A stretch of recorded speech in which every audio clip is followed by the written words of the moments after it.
Segurança alimentar.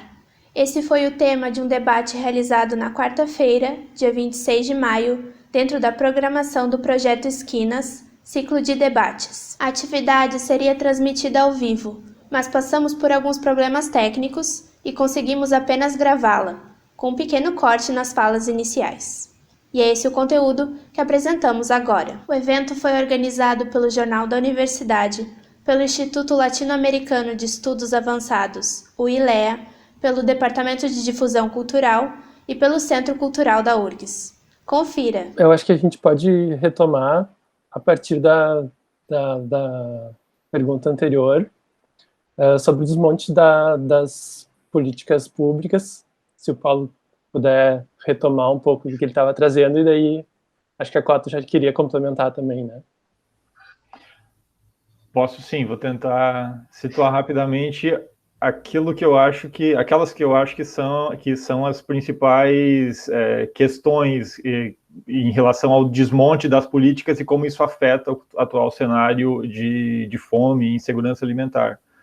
Então, como eu estava dizendo, acho que a primeira questão está relacionada ao desmonte das políticas para a agricultura familiar, as agriculturas familiares indígenas, quilombolas, ribeirinhas, etc., inclusive porque antes da pandemia, as maiores taxas de insegurança alimentar estavam no meio rural.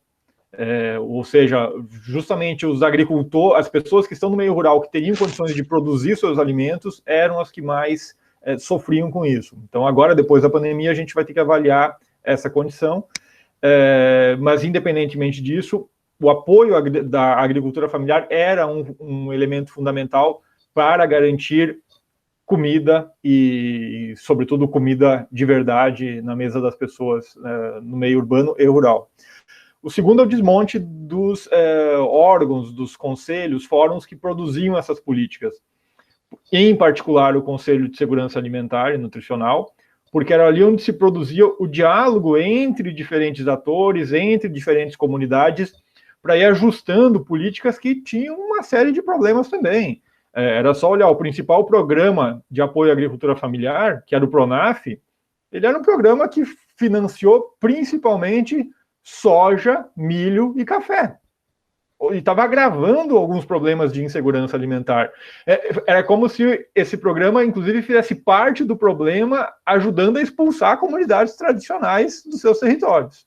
Então, mas ainda assim, nesses espaços é onde essa crítica era produzida e lentamente se ajustava alguma coisa. E, finalmente, o problema da completa incapacidade do Estado hoje, do Estado brasileiro, de ter regulação sobre os preços, simplesmente porque o governo decidiu acabar com a infraestrutura de armazenamento e a política de estoques reguladores pelo sucateamento da Conab, Companhia Nacional de Abastecimento. Isso faz com que o governo, mesmo que queira, ele não tem estoques hoje para alterar os preços, e se fosse reconstituir estoques, ele traria um problema ainda maior, porque aumentaria a pressão pelo aumento de preços. De modo que a única alternativa que nos resta, se a gente está pensando em alimentos saudáveis, adequados, tanto do ponto de vista nutricional quanto cultural, é apoiar a produção dessas diferentes comunidades no meio rural. Eu estou falando que essa me parece ser a solução adequada. O que está sendo projetado de solução não é isso. Está sendo projetado o reforço dos grandes conglomerados agroindustriais que vão empurrar alimentos ultraprocessados de baixa qualidade, sobretudo para as periferias das cidades, tornando ainda pior a desigualdade, que já é enorme. Obrigado. Então, se a Cota quiser complementar. Não, tranquilo. Eu acho que a gente está aqui, então, acho que nesse momento em que a gente deixa esse depoimento, eu acho que é importante isso.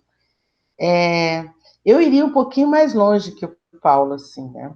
Acredito que a gente está numa crise sanitária e numa crise econômica porque os grandes foram atingidos, porque em crise nós, por exemplo, sempre vivemos, né? Então, começamos por aí. Então, eu não acho que houve um aprofundamento, eu acho que teve uma Eu sempre imagino o vírus como aquele coisinha, sabe daquilo dos filmes de suspense, que os caras botam um pozinho assim ali, aquilo que parece não ter sangue aparece? Um revelador. Então, assim, na verdade, eu acho que a pandemia revelou a crise sanitária, a crise de saúde e a crise econômica que uma população existia. Agora, a crise civilizatória que nós estamos vivendo, ela inicia na disputa de narrativa exatamente quando o ser humano passa a ser o centro do processo, a minha imagem e semelhança, e isso começa tudo junto, né? Passa a ser o centro e o restante não tem mais valor. O restante passa a ser recurso. A natureza passa a ser recurso para ter lucro daquele que é o centro do processo. Então, quando eu falo a minha imagem e semelhança, eu me remonto não só à questão econômica e dos governantes, mas também à questão dita religiosa como um poder somado a esse processo, e dito mais, digo também da questão bélica colocada. As políticas de segurança alimentar, elas surgem a partir do processo bélico depois da Primeira e da Segunda Guerra Mundial, em que estabelece que aquelas nações que têm quantidade, e aí começava isso, a questão da quantidade, que poderiam vencer a guerra. De uma forma absurda, nem isso o povo está levando em consideração, o povo que eu digo, os governantes estão levando em consideração, porque nós estamos vivendo uma crise e uma guerra em que a arma hoje é biocomunicação, né? Inclusive, quando perguntaram a primeira coisa, a fome, mas eu diria que é a fome e a comunicação. A coisa que nós mais temos enfrentado hoje é a gente caindo cada vez que a gente entra num processo que é necessário, a única forma de se comunicar, que é essa questão da internet, que tem hoje um domínio privado do processo da coisa principal. Então, foi plantada uma cultura, e mais do que plantada uma cultura externa, foi plantada uma cultura internamente nas pessoas de que elas poderiam, de que era status comer comida, essa comida que é de mentira. Status nos países mais tradicionais. Quando eu estive na China, era absurdo. Um menino era considerado com boas condições de viver com uma menina, que se pudesse levar naquela empresa lá, que eu nem vou dizer o nome lá do M lá, para que as pessoas...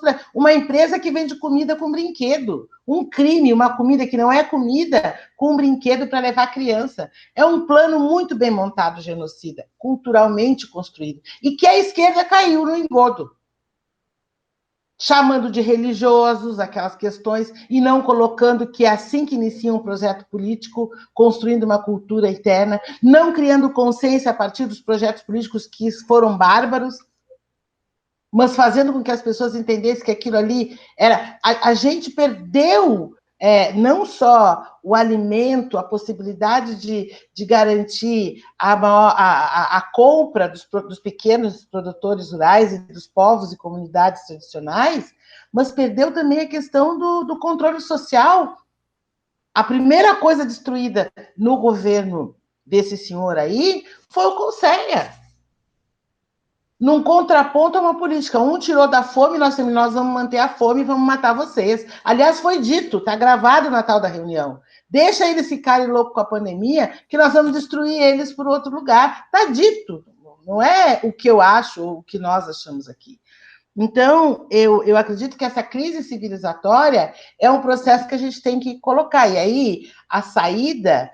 nós do Fórum estamos, sim, constituindo um Sistema Nacional de Desenvolvimento para os povos tradicionais africanos. Nós temos o público, levamos a consciência e vamos constituir. Porque nós temos que nos voltar para os sistemas próprios de produção, de consumo, retirar o atravessador e fazer com que circule nos pequenos locais essa construção. Através de cooperativas, A gente tem esses nomes todos que inventaram, que é um epistemicídio, porque isso não é dessa nova proposta que está colocada, isso é dos indígenas, isso é dos africanos, isso são das tradições mais antigas, daí até vem o nome de comunidade, né? Então, nós estamos enfrentando uma crise civilizatória, que, para tanto...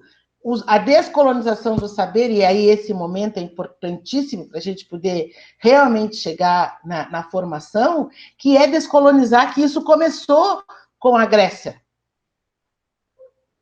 que a epistemologia começa naquele processo.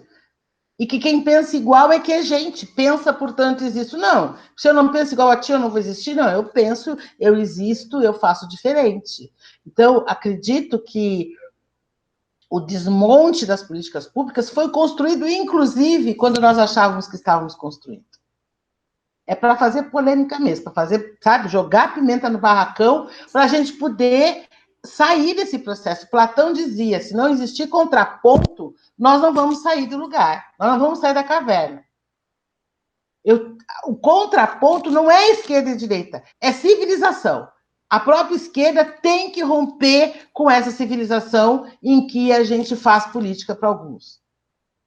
Agora, o caminho que tem agora é essa esquerda que está aí para a gente poder fazer o que a gente vinha fazendo naquele momento. Fazer o controle social, apresentar nossas demandas, dizer que a gente tem um projeto político, econômico e social que todos e todas poderiam viver melhor, né?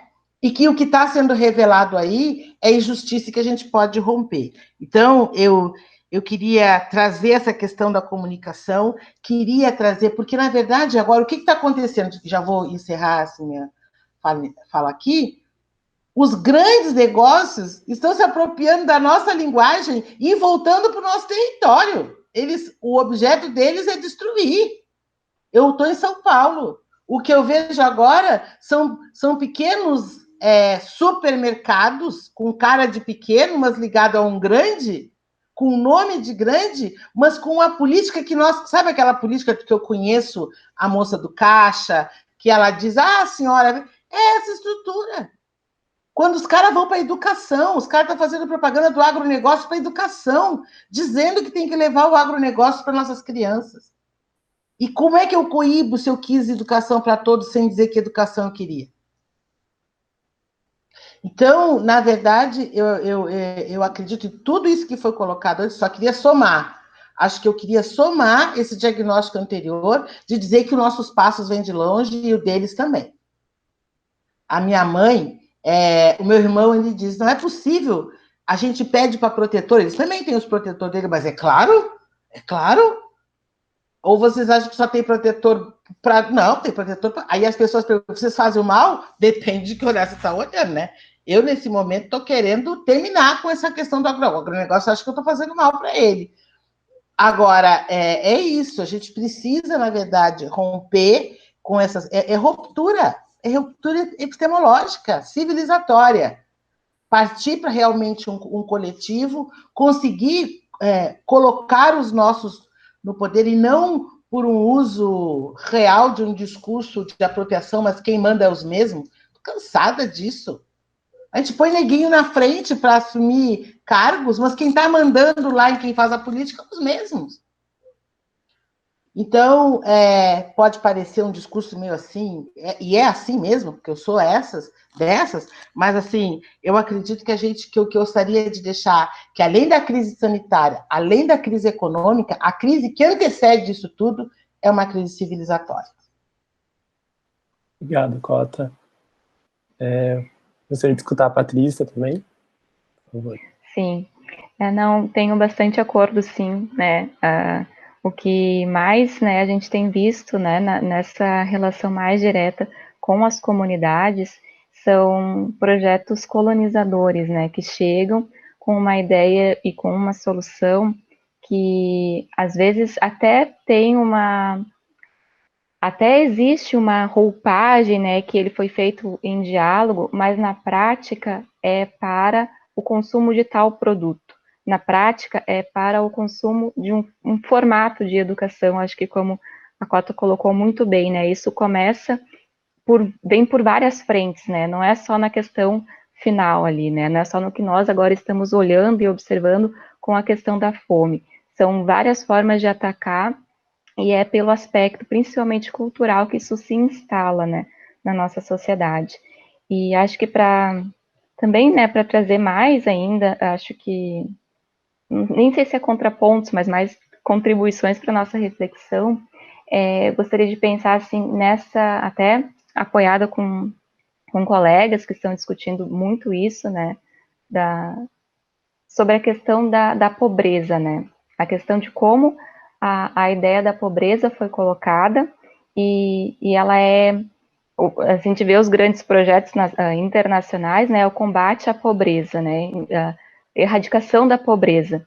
Então, qual é o modo de vida que permite, né, que eu tenha uma boa relação com o ambiente onde eu estou e que eu não tenha um super lucro, uma super exploração daquele ambiente, daquelas pessoas que compõem aquele ambiente, porque eu acho que é sobre isso que a gente está falando, né? Não é só sobre o alimento ali, o resultado final, mas relações que estão compostas a partir de um território. Então, qual é o modo qual é o projeto que coloca, né? Se eu tirar o maior lucro, né, a maior exploração desse ambiente, eu vou cada vez mais produzindo, né, num ritmo e produzindo riquezas, né, riquezas e gerando pessoas que acumulam mais essas riquezas, né, essas grandes marcas aí, que a gente às vezes não é só uma marca, é um conglomerado, né, é um monstro, né, de várias organizações ali coletivamente, explorando os nossos territórios, né? Isso gera riqueza, gera superlucros que não são, né? Que não é o olhar, por exemplo, de um indígena, né? De uma comunidade indígena, de uma comunidade quilombola que tem uma outra forma de se relacionar com aquele ambiente e que não quer tirar dele todo o lucro, né? Quer realmente construir uma vida com isso. Então, quando a gente tem essa dicotomia pobreza e riqueza, a gente fica muito limitado nas possibilidades, né? Tem uma coisa que é importante de distinguir de pobreza, que é a questão da miséria. A miséria que caminha com a questão da fome, por exemplo, né? Isso sim, a gente tem que distinguir e combater. Mas entender que esses territórios, né, onde se tem modos de vida relacionados com a pobreza, são territórios vazios, são territórios incapazes, são territórios que não conseguem produzir soluções para os seus problemas, uma grande cilada que a gente acaba caindo, né? Onde eu só vou conseguir solucionar o problema do território se eu estiver, né? Se eu vir com a solução da universidade, se eu vir com a solução de cima da gestão. Não, é observar, é escutar. Eu acho que a Cota traz muito bem essa questão da comunicação, né? Entender que o nosso desafio, em vários sentidos, é conseguir estabelecer comunicação, uma relação onde um fala, outro escuta, né? E daí tirar as estratégias, e daí somar nas estratégias. Eu acho que, enquanto civilização mesmo, nós temos esse grande desafio, né? Em tempos de velocidades, de intensidades, né? As coisas são muito rápidas, né? Então, a gente acabou se deparando, né, com a nossa fragilidade comunicacional, né? Que é o grande orgulho da espécie humana, né? Seres dotados da linguagem, né? Que podem se expressar e se comunicar e registrar as suas formas de comunicação, nós estamos caindo, né, percebendo que tem muitas falhas na nossa forma de comunicação. E acho que observar isso, né, enquanto esquerda, né, conseguir observar isso enquanto esquerda, é repensar e reorganizar a casa para a gente conseguir dar os próximos passos, né. Então, por exemplo, né, nesse projeto que a gente vem discutindo, que o NEAB coloca, né, da possibilidade da universidade se colocar para além da questão desse saber institucional, né, conseguir desenvolver extensão, a pesquisa e o ensino de uma forma mais interligada, pensando que sim, nós temos um problema que é, como a Cota também destacou, né, revelado nesta situação pandêmica, que é a situação da fome. Mas, observando a construção desse projeto, esse projeto não vem, nós vamos pegar a comida, né, qualquer comida, e vamos colocar no território. Não, ele faz um diálogo com os territórios, né, com os movimentos sociais que estão ali, que estão criando estratégias para não permitir que a fome seja uma realidade, né, e faz esse diálogo com esses grupos organizados e atua da forma como pode atuar. Acho que também é isso, né? A gente rever os nossos papéis enquanto agentes aqui, em sociedade, e estabelecer melhor os nossos processos de escuta para a gente conseguir, sim, rever, né? Conseguir colocar as nossas propostas, conseguir, sim, defender que há outras formas de construção de políticas públicas. Nós queremos políticas públicas, mas elas precisam ser repensadas, né?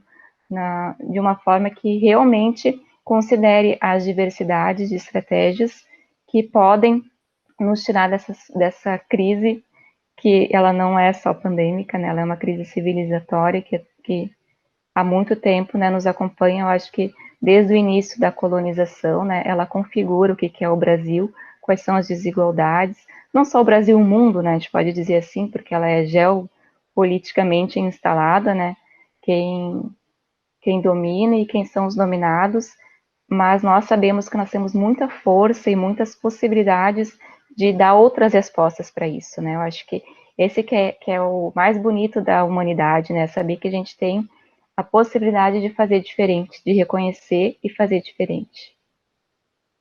Se a gente pudesse só explorar mais uma coisa a partir até da fala da Patrícia,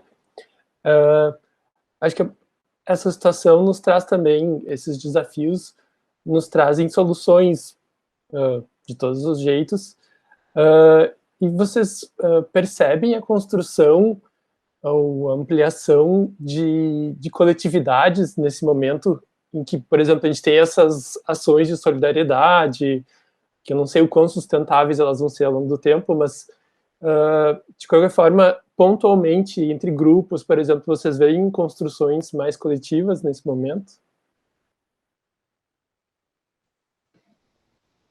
A gente vai seguir o combinado?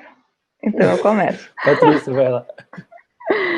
Então, sim, né?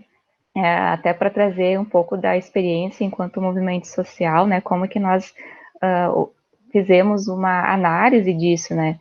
Quando começou a situação da pandemia, a gente pensou assim, ninguém sabia, né, que a pandemia, que essa situação duraria tanto tempo.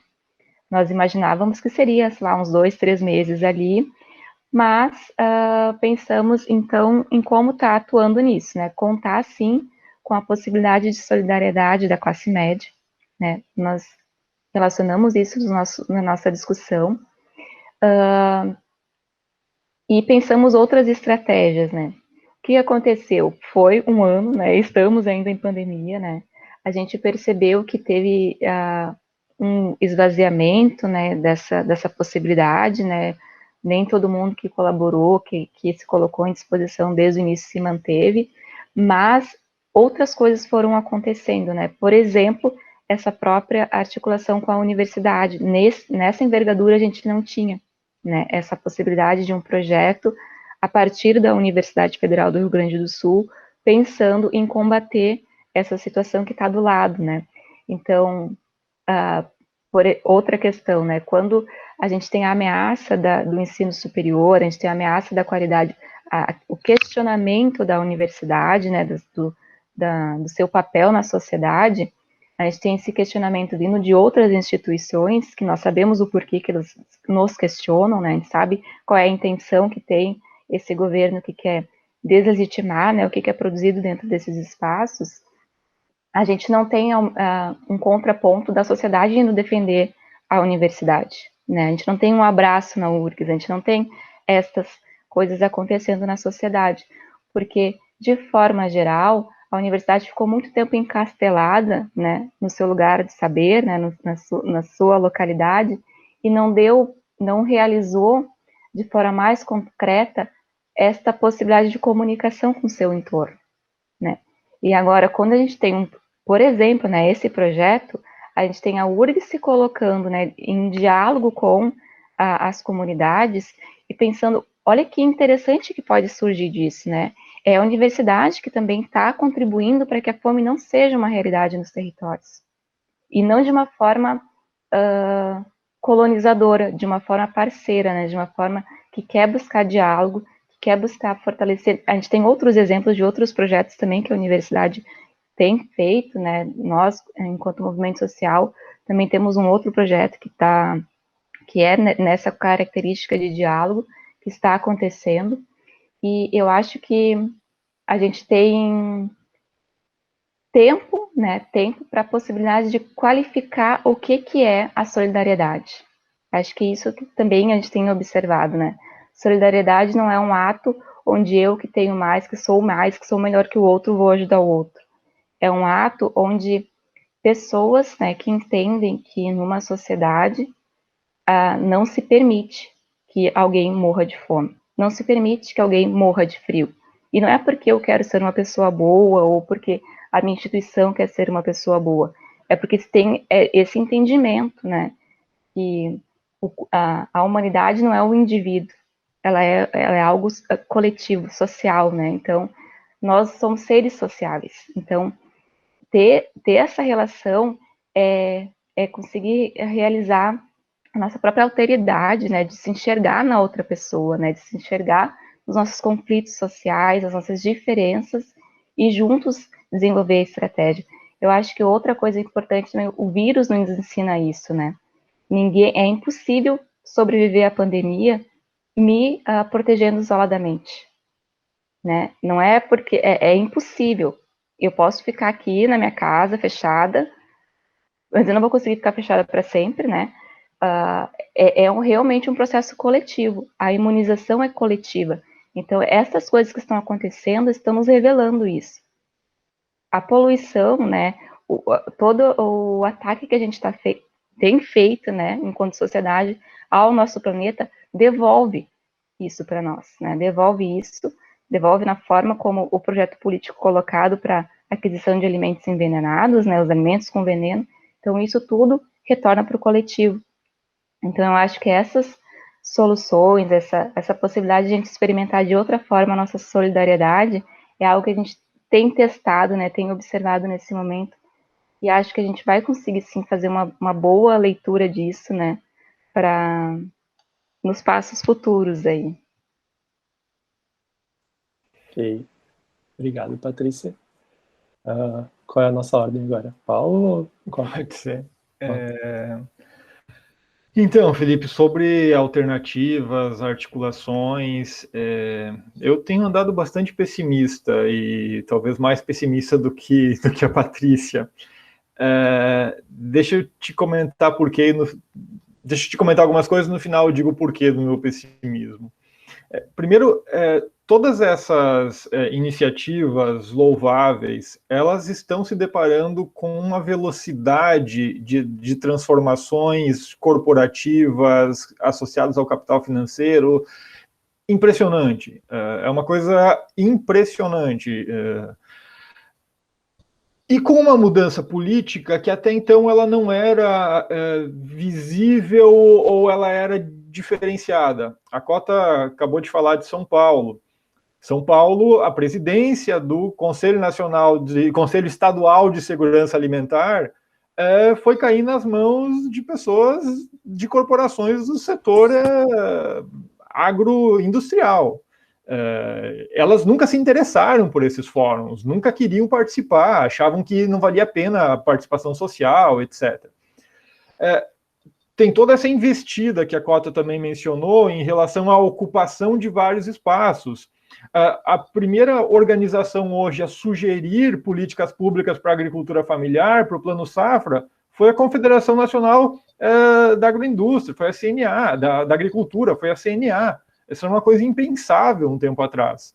E quando a gente olha internacionalmente, e aí eu fico muito, mas muito preocupado e reticente sobre as capacidades de reação, esse ano a ONU está organizando a cúpula de sistemas alimentares. Primeiro que foi uma construção super atravessada, a sociedade civil, inclusive a maioria, resolveu não participar, e não participar por quê? Porque, dentre outras coisas, articulou uma cúpula sobre sistemas alimentares para pensar a reestruturação global dos sistemas alimentares, o que tem um impacto em fome e segurança alimentar gigantesco, mas fez uma articulação com o Fórum Econômico Mundial e colocou como presidente a pessoa que é responsável por conduzir a Revolução Verde africana atualmente. A gente aqui no Brasil sabe o que foi a Revolução Verde e as consequências que teve, e esse processo está em curso na África agora, numa velocidade estonteante, com corporações, inclusive brasileiras e tal. Bom, esse é o cenário assim, perturbador que a gente está vivendo. As reações. Eu posso falar, e posso falar, na verdade, como observador, não como participante direto, mas observador basicamente de como os movimentos da agricultura familiar, da agroecologia e, mais recentemente, o movimento vegano e outros movimentos de consumo urbano têm tentado criar estratégias. Não vou nem tentar falar de tudo isso, mas chamar atenção para uma história que talvez sintetiza o meu pessimismo. Um tempo atrás, na reunião, na abertura da conferência do Conselho aqui no Rio Grande do Sul, eu resolvi fazer justamente uma discussão sobre o que é esse movimento vegano, as suas pautas, uma coisa assim, olha, é um movimento urbano, novo, tratando de alimentação saudável, etc. Bom, é óbvio. Bom, primeiro que já tem um problema entre os próprios agricultores, e agroecológicos ou não, mas agricultores e veganos, porque os nossos agricultores são carnivoristas, por óbvio. Aqui, tanto a Cota quanto a Patrícia têm uma relação com religiões afrodescendentes, com o movimento quilombola. É óbvio que há tensões também, porque o modo como, retomando o debate com a Cota, o modo como a natureza, os animais são considerados pelas religiões de tradição africana é diferente do que predomina no movimento vegano. E são diferenças muito significativas e a gente tem perdido os espaços sociais onde esse diálogo tenso, conflituoso, cheio de problemas, mas onde esses espaços aconteciam. E esse é o meu principal motivo de pessimismo. A urgência da gente reconstituir espaços de diálogo justamente para fazer aquilo que a Cota estava dizendo que tem que ser feito, que é colocar o dedo na ferida, discutir e chegar a soluções. E o pior é que tem que ser rápido, porque do outro lado vem uma avalanche. Obrigado, Paulo. E Cota, então. Eu diria que eu sou uma pessimista com esperança. Eu também concordo com a fala do Paulo e também da Patrícia. Essa palavra solidariedade me remete a quanto vale ou é por peso, sabe? Porque, na verdade, quando quando o Paulo diz lá na primeira fala dele do crescimento e do ganho de recursos dessas grandes indústrias desses alimentos de mentira, muitos deles estavam colocados com a peja de solidariedade, porque eles doavam, vendiam para instituições que faziam disso, da fome, uma divulgação e uma forma de redistribuição. E as pessoas com fome, aí eu me lembro do Lula que dizia, não dá para pedir consciência com as pessoas com fome nesse momento. E aí nós perdemos o tempo que a gente teve para criar consciência com outras questões. Então, agora não dá. Então, a gente ficou na encruzilhada. A sorte que na encruzilhada para nós tem 7 caminhos, né? Para frente, para trás, para um lado, para o outro, para cima, para baixo, e interno. 7 caminhos uma encruzilhada. Então, encruzilhada para mim é sempre possibilidade. Por isso, eu diria que eu também tenho esperança, apesar de pessimista. Porque o pessimismo é para que lado as pessoas vão escolher. Mas eu tenho a possibilidade das pessoas se voltarem para dentro. Então, a solidariedade, a gente, como diz a Patrícia, não é dar o que sobra, né? É dividir o que temos, né? Para poder... Voltemos-nos ao povo da população de rua, que hoje cresceu absurdamente, e que lá se divide o que tem. E aí a proposta, a Cota, então, é que todo mundo vire população de rua, é isso?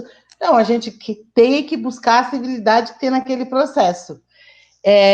Quando o Paulo trouxe brilhantemente a discussão dos contrapontos aí com esses movimentos urbanos, veganos, que eu também quero me questionar a serviço de quem que a gente está, se é a favor do animal, é contra toda a verdura, porque as pessoas parecem que pensam que quando colhe uma verdura do pé, que ela permanece com todas as suas propriedades, a gente sabe que não é assim.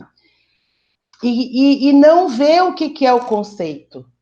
Eu, quando introjeto um animal, eu introjeto ele, introjeto a carne. Ele faz parte de mim, com as coisas boas e ruins que ele pode trazer. Assim como eu introjeto as coisas que nós estamos discutindo aqui, como coisas boas e ruins que a gente tem que colocar. É tudo alimentação. Então, até essa estratégia de nos chamar de religião. Porque quando me coloco no conceito de religião, eu não tenho uma civilização para apresentar. Eu tenho uma escolha que eu fiz. E não um conceito civilizatório para poder fazer o contraponto. Então, a grande sacada do colonizador foi dizer, não, isso é coisa das religiões. Não, isso é um projeto político de povos que foram sequestrados exatamente porque tinha essa visão e tinham que ser destruídos. Não era porque eles tinham essa religião, era porque eles tinham que ser destruídos. Vejam o Avatar, eu gosto da linguagem cinematográfica. O Avatar, aquele povo que estava sendo destruído, não é porque eles tinham uma religião, é porque eles protegiam outros seres que não eram só os seres humanos que estavam colocados, mesmo reconhecendo que eles faziam parte da minha cadeia alimentar.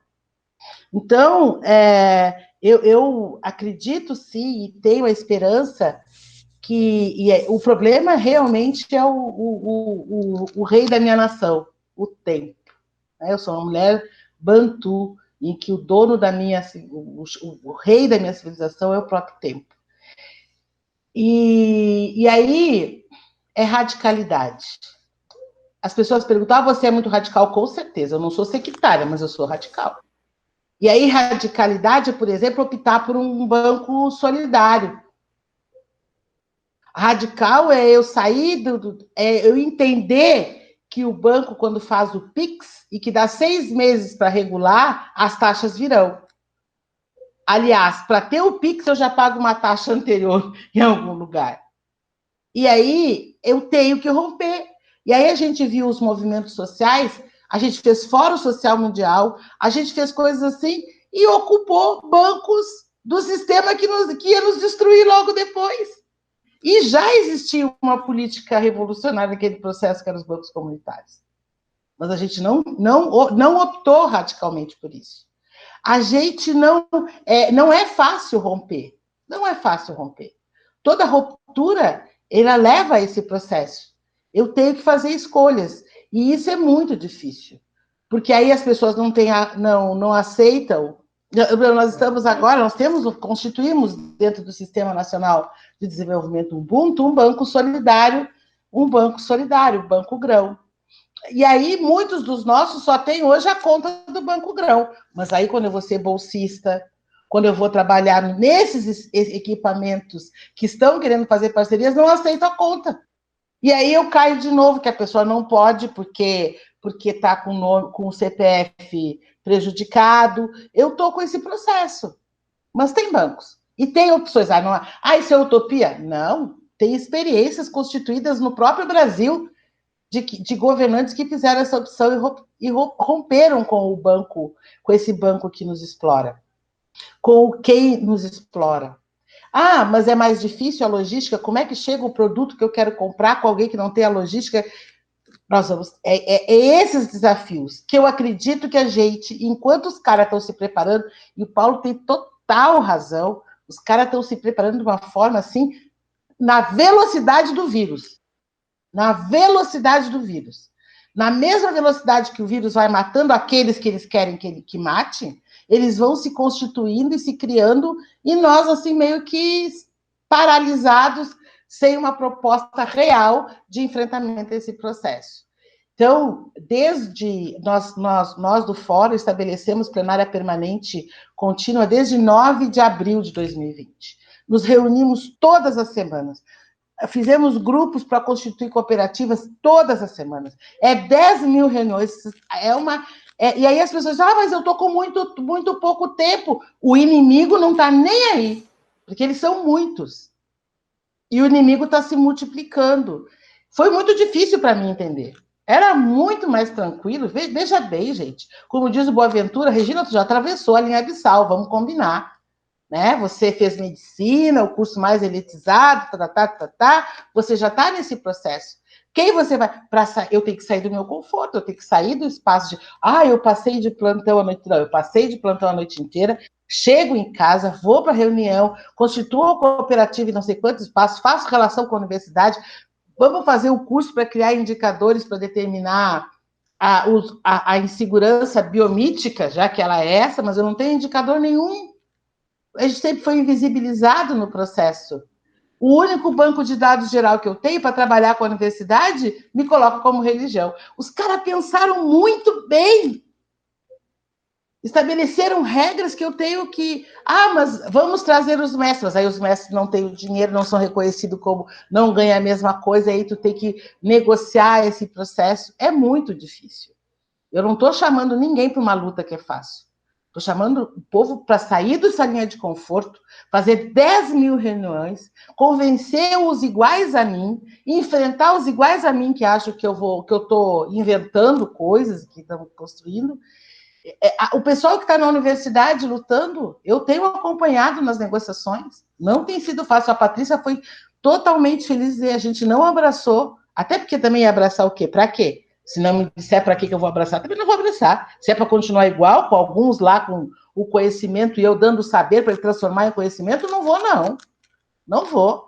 Agora, quando a universidade diz, eu estou aqui por isso, porque essa Universidade Federal do Rio Grande do Sul está se colocando exatamente nesse processo, nem quero saber como, porque esse é problema de vocês que estão aí na universidade. Mas é isso, né? Vamos fazer bolos no sentido em que eu negocie, que eu constitua. Eu sou uma defensora da metodologia do bolo-bolo, uma metodologia anarquista que constitui a troca a relação entre rural e urbano, a relação entre universidade e não, e aí romper com a dialética, né? Eu não tenho curso superior em nada, eu tenho um curso universitário e ponto.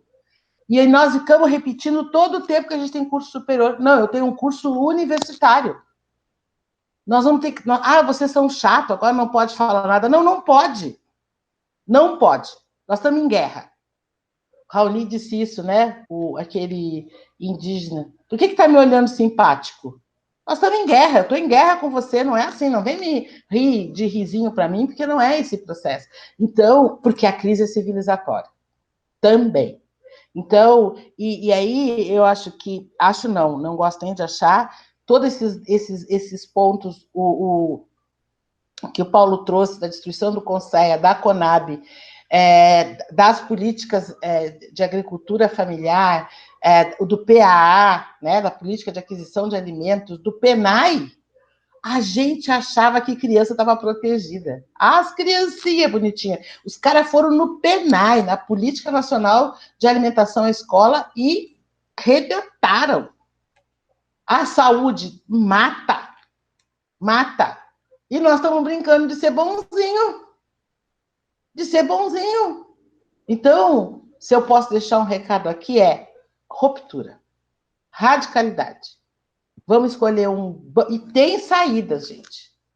Tem banco comunitário, tem economia solidária, tem agroecologia, esses nomes, tudo que o povo que foram roubando e botando um nome novo para mim ter que comprar agora com esses nomes, tudo que é meu eu tenho que comprar agora com agroecologia, mas são ferramentas que servem. O direito humano são ferramentas que servem. Mesmo que eu ache que o direito humano universaliza a humanidade e não respeita as diversas humanidades que tem.